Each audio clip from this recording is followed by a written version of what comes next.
দুর্নীতির দায়ে অভিযুক্ত সাবেক পুলিশ প্রধান বেনজির আহমেদের হদিস গেল ৪ মে রাত ১:১২টার রাজধানীর শাহজালাল আন্তর্জাতিক বিমানবন্দর থেকে সিঙ্গাপুর এয়ারলাইন্সের একটি ফ্লাইটে করে গ্রেপ্তার এড়াতে দেশ ছেড়ে পালিয়ে যায় পুলিশ বাহিনীর এই সাবেক মহাপরিদর্শক। চলতি বছরের ৪ মে রাতে শাহজালাল আন্তর্জাতিক বিমানবন্দরের ২৩ ঘণ্টা ৪০ মিনিট ৮ সেকেন্ড ব্যাপ্তির একটি সিসিটিভি ফুটেজে দেখা যায় সাবেক আইজিপি দুর্নীতির দায়ে অভিযুক্ত বেনজির আহমেদ সিঙ্গাপুর এয়ারলাইন্সে ওঠার জন্য শেষ সিকিউরিটি চেকের জন্য যাচ্ছেন। তার পরনে ছিল সোনালি রঙের একটি হাফ শার্ট এবং অ্যাশ কালারের প্যান্ট এবং কালো পাদক। পালানোর সময় বেনজির আহমেদের সাথে তার পরিবারের কেউ ছিল না।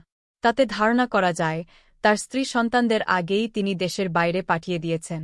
সিসিটিভি ফুটেজে দেখা যায় এক সময়ের প্রবল প্রতাপশালী পুলিশ কর্তা বেনজির আহমেদকে নিরাপদ পৌঁছে দেওয়ার জন্য সেখানে ২ জন পুলিশ কর্মকর্তা সহযোগিতা করেন।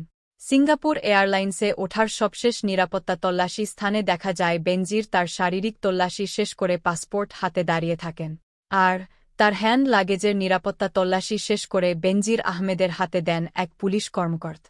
কিছু সময় দাঁড়িয়ে থাকার পর দুর্নীতির দায়ে অভিযুক্ত সাবেক র্যাব, ডিএমপি এবং পুলিশ প্রধানকে শেষবারের ৪ মে ২০২৪ তারিখে রাতে শেষবারের মতো দেখা যায়।